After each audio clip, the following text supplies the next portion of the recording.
چون تو به دلبری ندیدم، گل برگی چنین تری ندیدم، چون دری درسته دهانت وایه، نظمی سخنی دری ندیدم. با روی تو مای آسمان را امکانی برابری ندیدم.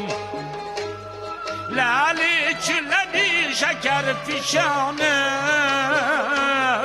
در کلبه جوهری ندیدم. دیدم همه دلبرانی آفاقای، چون تو به دلاوری ندیدم.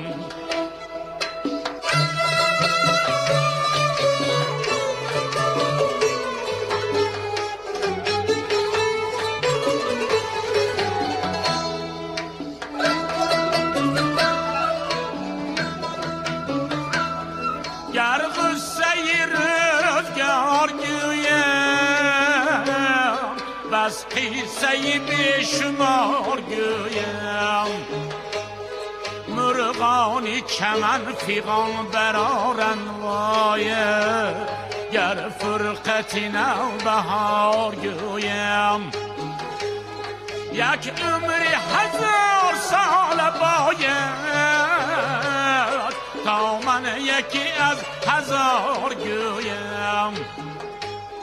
بر من دلی انجمن بسوزد، گر درد فراق یار گویم.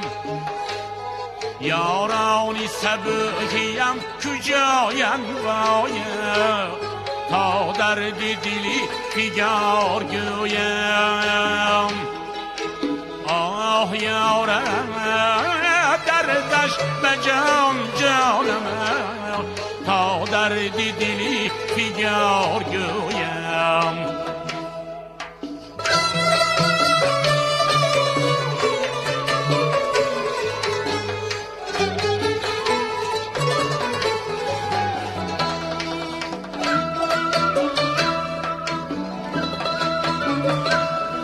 گر من از محبتت بمیرم، دامن به قیامت بگیرم.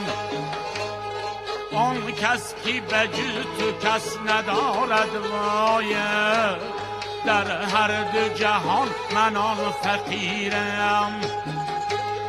ای مرهمی ریش دردمندان، درمانی دیگر نمیپذیرم. ای باد بهاری عنبرین بوی، در پای لطافتی تو میرم. ای مونسی روزگاری سعدی وایه، رفتی و نرفتی از ضمیرم.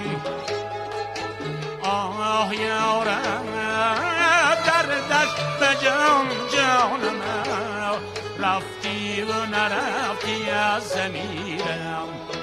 آه